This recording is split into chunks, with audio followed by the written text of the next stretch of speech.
We're on section 10.3, collecting data. Normally, I would skip right over these explorations, but since this week's material is really concept and vocabulary heavy, then I think it will be a good idea for us to go through these first and then go through the vocab. There will be literally no calculations. So, what are some considerations when undertaking a statistical study? So, what are some things we have to think about? Determine whether each sample is representative of the population.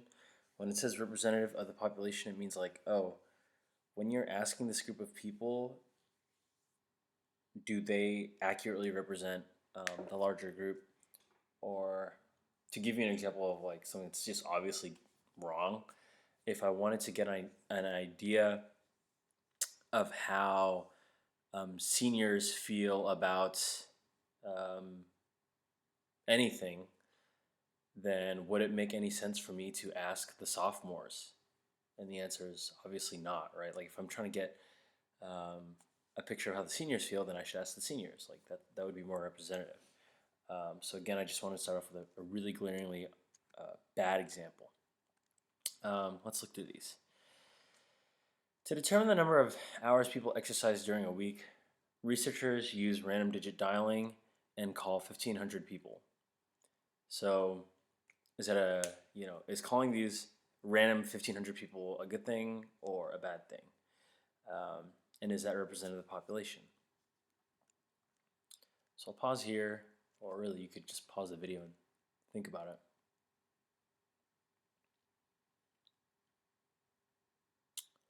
So you might want to be thinking about like, oh, is that a good number of people? Is this a good method, random digit dialing? So is that representative? And I would argue, no, not really, because you're leaving out, what are the people you're leaving out? You're leaving out people with phones, or sorry, you're leaving out people without phones.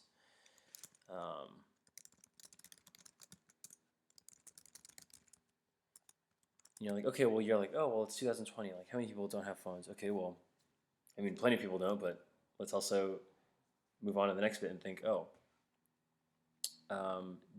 does everyone take a phone survey seriously, right? Does everyone even answer spam phone calls? Oh, like no, right?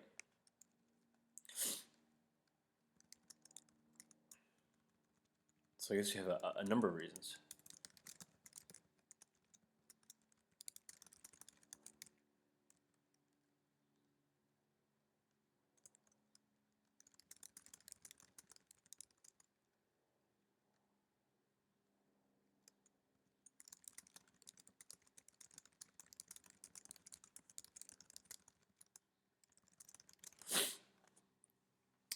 To determine how many text messages high school students send in a week, researchers post a survey on a website and receive 750 responses.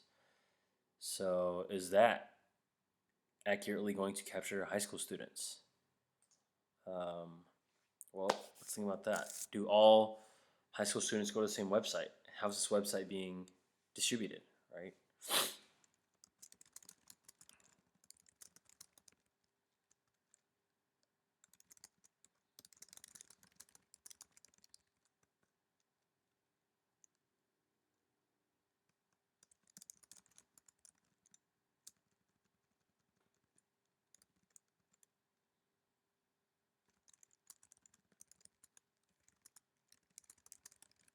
So is this representative? No, this is not representative.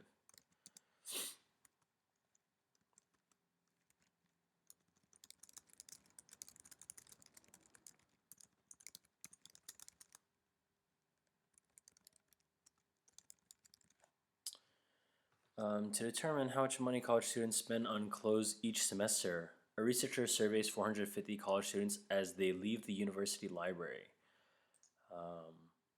So do all college students go to the library? Or, well, the short answer is, do all kids go to the library? The answer is no.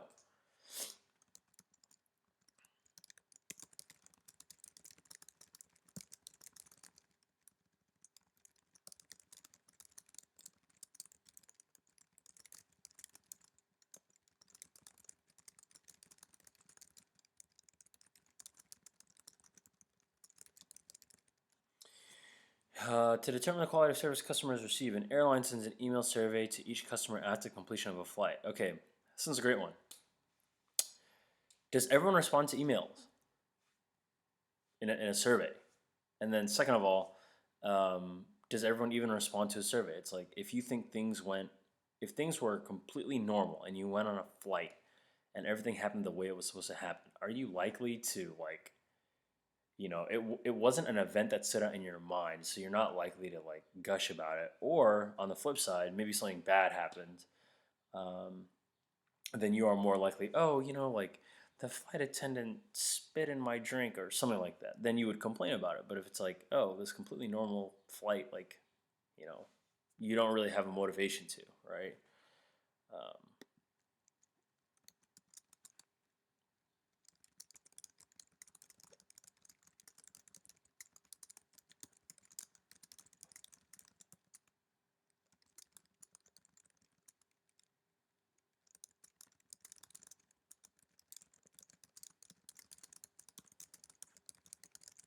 so when we're looking at like survey conditions or collecting data, we want to make sure like, oh, am I collecting it under like appropriate circumstances? Am I doing it the right way, or am I asking the right people?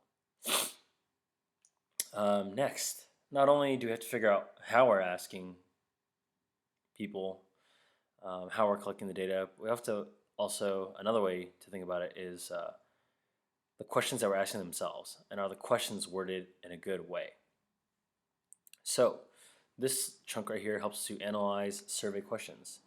Determine whether each survey question is biased. Explain your reasoning. If so, suggest an unbiased rewording of the question. So, does eating nutritious whole grain foods improve your health? When you ask this question in a way that it's already calling the whole grain foods nutritious. So what are you supposed to think? You're automatically supposed to think, oh, okay, well, I mean, it sounds, if it's nutritious, then it is supposed to improve my health, obviously. Um, but that is biased because it's like you're not getting a kind of like a neutral, honest answer. It's like you've guided the person to think this way just by the way you worded it, right? So, yes, it is biased. Calling whole grain foods nutritious makes it more likely for a yes. Versus, if so, suggest an unbiased rewording. How do whole grain foods impact your health? So we've still called it whole grain foods. We don't call it nutritious anymore because that's like leading. And then we don't use the word improve because like even the word improve well, if something has to improve, what does that mean? It's like not good in the first place, right? But if we just say impact, it says, oh, okay, well, impact is very neutral. Just how does it impact it? You're not leading it one way or the other, improve or degrade, I guess. Do you ever attempt the dangerous activity of texting while driving? Well, I mean, you've already called it dangerous, so, right? Like, then then the person answering it, how does that make them feel? It's like, oh, do you ever attempt the dangerous activity? Well, they feel bad about it, right? But if you're trying to get an honest answer, you just say, oh, do you ever text while driving? That's a simple yes or no question. You don't put a spin on it by calling it dangerous. How many hours do you sleep each night? Okay, this is like, is there any way you can spin that? How many hours do you sleep each night? There's no, number. There's no word that describes the quality of sleep or leads you one way or the other. It doesn't even say do you get enough sleep, because enough implies like, a good amount and a bad amount. This just says, oh, how many hours do you sleep each night? So this is the one out of these so far, at least. No bias. Well, those are saying the same thing, but just depends how you want to phrase it. Yes, calling it dangerous.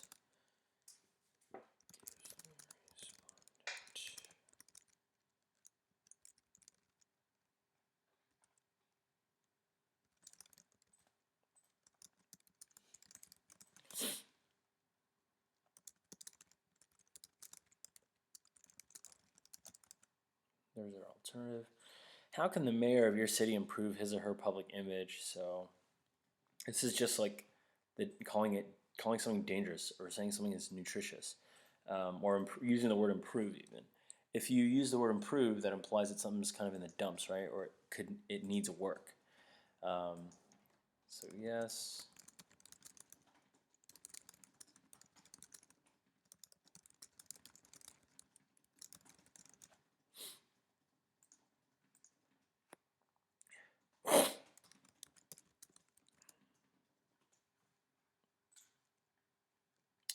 What is the mayor's public image?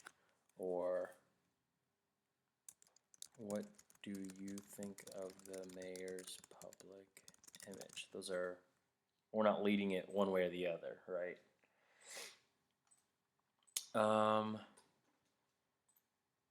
Discuss each potential problem in obtaining a random survey of the population. Include suggestions for overcoming the problem. The people selected might not be a random sample. The people selected might not be willing to participate. The people selected might not be truthful when answering the question. The people selected might not understand the survey question. So, if you have a group that's not random, then you are you're responsible for randomizing it, right? So,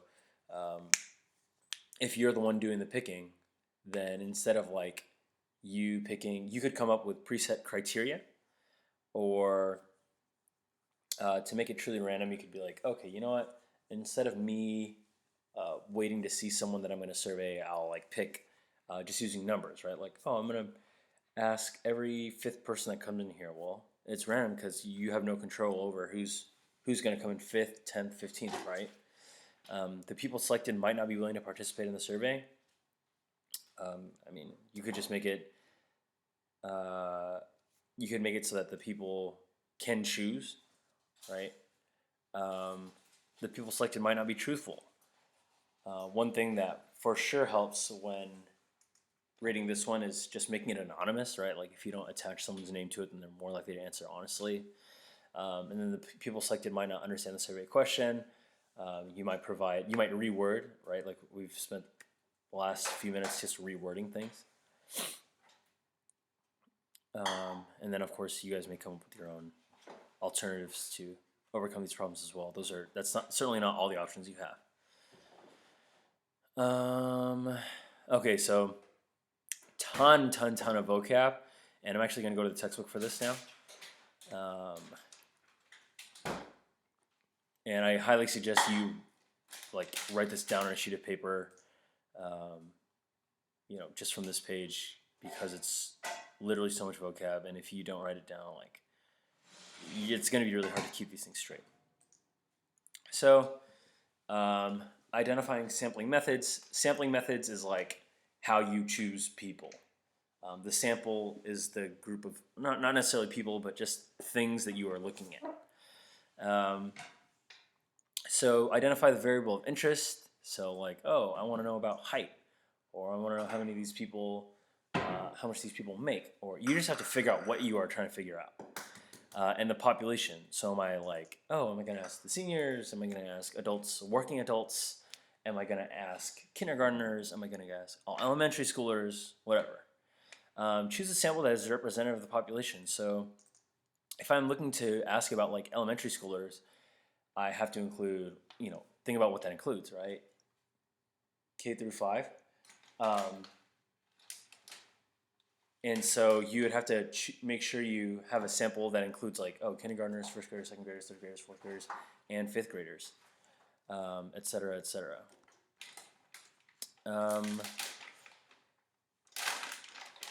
Collect the data, actually doing it, right? Organize and describe the data using a statistic. Interpret the data, making inferences, and draw conclusions. So there are many different ways of sampling a population. But a random sample is preferred because it is most likely to be a representative population. In a random sample, each member of a population has an equal chance of being selected.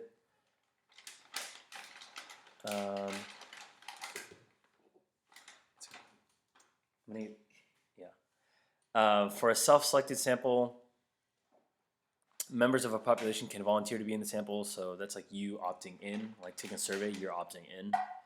For a systematic sample, a rule is used to select members of a population, for instance, selecting every other person, or every fifth person, or anything like that. For a stratified sample, a population is divided into smaller groups that share a similar characteristic.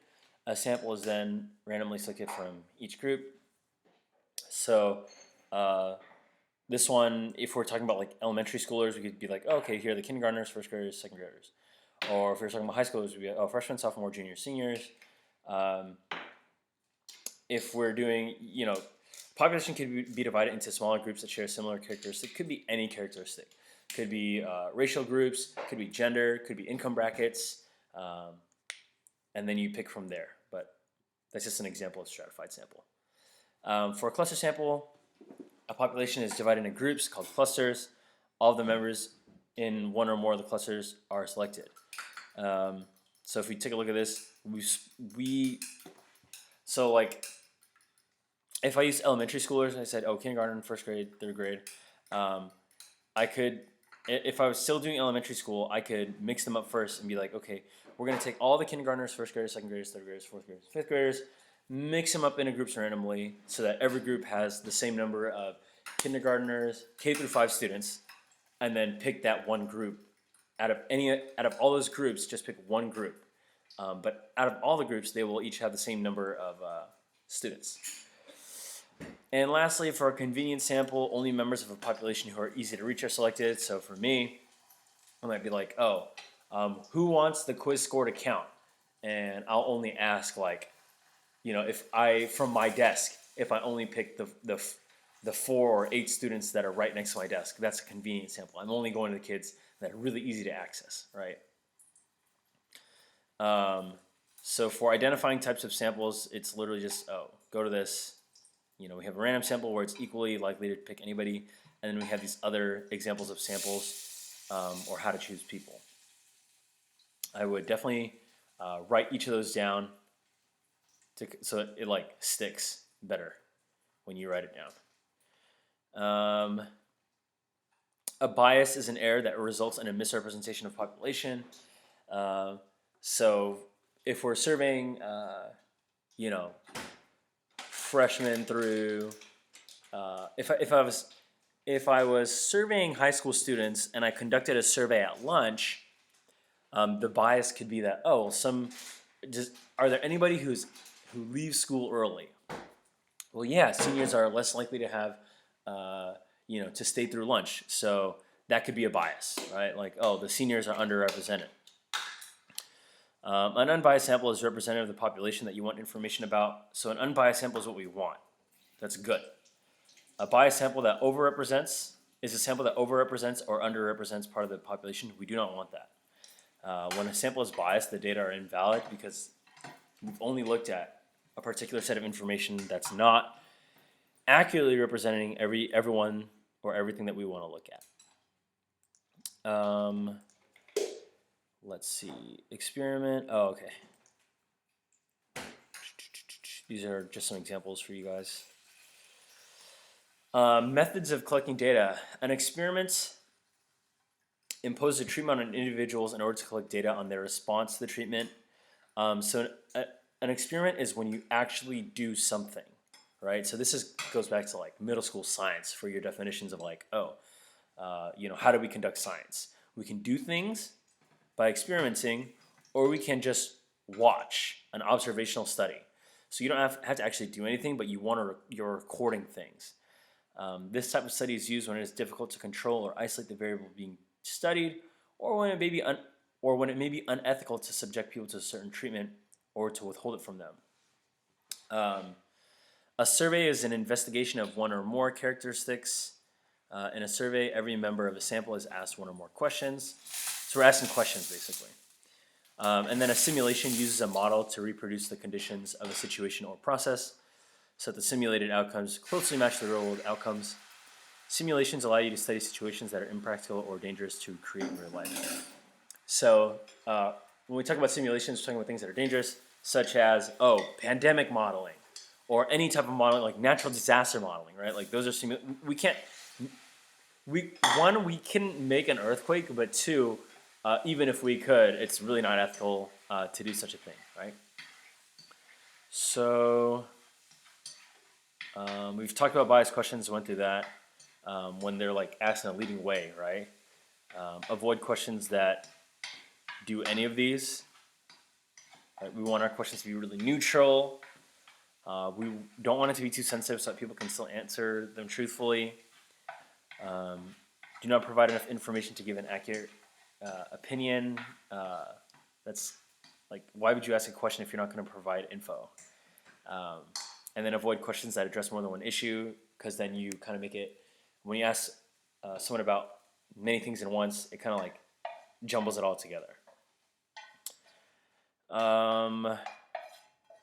So yeah, as you're going through this, I would definitely go back to the beginning of this video where I went through Explore 1, 2, and 3, and just think about like, it's hard for me to teach you guys like how to think in terms of just like, oh, is this bias? Well, look if it has like leading qualities, right, to make someone answer one way or the other. These samples, it's literally just like, oh, refer to your vocab and think like, oh, which pattern does it follow, right?